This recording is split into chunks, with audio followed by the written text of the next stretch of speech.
Hi, welcome back. Time for another page turning Tuesdays with Tom. We're talking about the time when we moved to Davis. We actually haven't moved there yet. Mom and John are trying really hard to convince us that this is the best place for the family to move. So they took us on a tour there. None of us are impressed. Mom pretends to let us participate in the decision by holding a mock vote. All those in favor of moving to Davis, raise your hand. No one lifts a finger or says a word. Overruled! We moved to Davis as if we ever had a choice. We downsized into a simple house half the size of our home in Fair Oaks. 1603 L Street is on the edge of town, near endless fields of tomatoes and a Hunt's processing plant. The houses are squished too close together. No more river down the street. No more hills to climb. No more Disneyland bedroom for the girls. My sisters share a room in the back that barely has room for their beds. Alex and I share another room across the hall. Mom and John are in the slightly larger bedroom with an adjoining bathroom. We empty our boxes into our respective box-like rooms and immediately feel boxed in.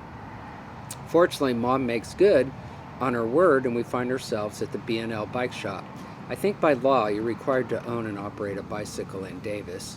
We begin to explore the town like bees leaving the nest in search of pollen. Our mother looks perfectly natural on her bicycle. She leads us on several excursions. These take place in the early mornings and late evenings because the heat in Davis is suffocating. Add the toxic smoke from the burning rice fields and you get a yellowish haze akin to the poisonous atmosphere of Venus. Not exactly ideal conditions for bike riding. It's the end of August, and you cannot set your bare foot on the sidewalk after 9 a.m. in the morning without burning your soles. By 11 a.m., the pavement appears damp and shiny like it's melting because it is. In the evening, people slump on outdoor couches praying for a delta breeze.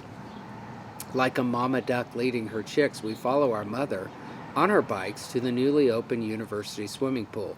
We'd never seen a pool of this magnitude before. And we're about to dive in and play when they clear everyone out of the water for a first aid demonstration. Once it's empty, a pretty lifeguard asks for a volunteer. She picks a man in the crowd, waving his arms enthusiastically. After a brief consultation, he jumps into the deep end of the pool and floats on his back, pretending to be passed out.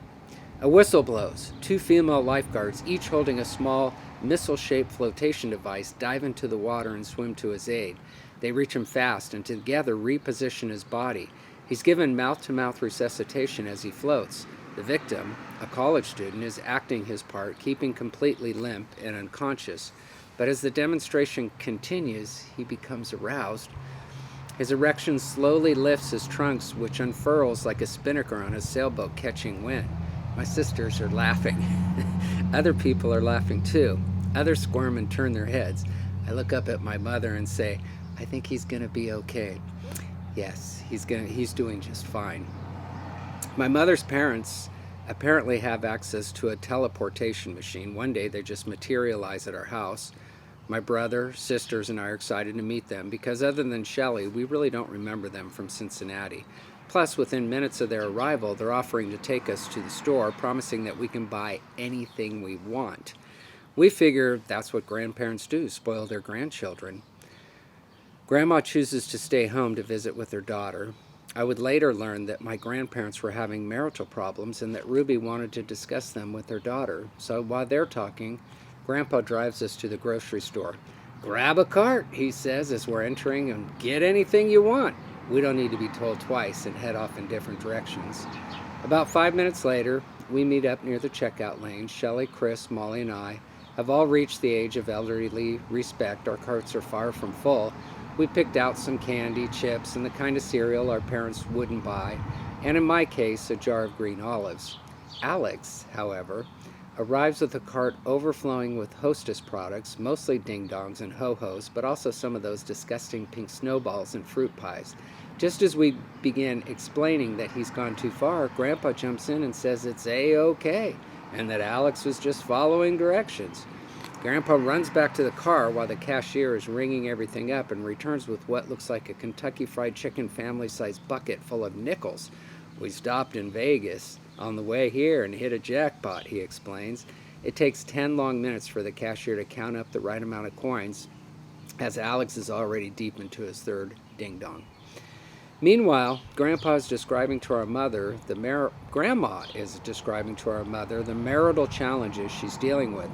Grandpa is a drinker, and when he isn't drinking, he's depressed. Then he becomes depressed whether he's drinking or not. His lows are often followed by incredible highs, which are nice, but often lead to frivolous spending.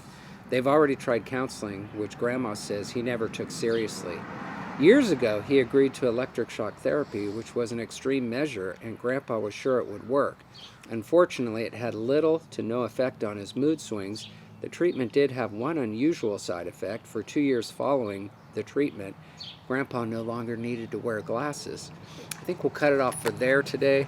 I just want to thank you for tuning in and supporting this project, this memoir series of mine. I'll catch you next time on another Page Turning Tuesday. I'll see you then. Bye-bye.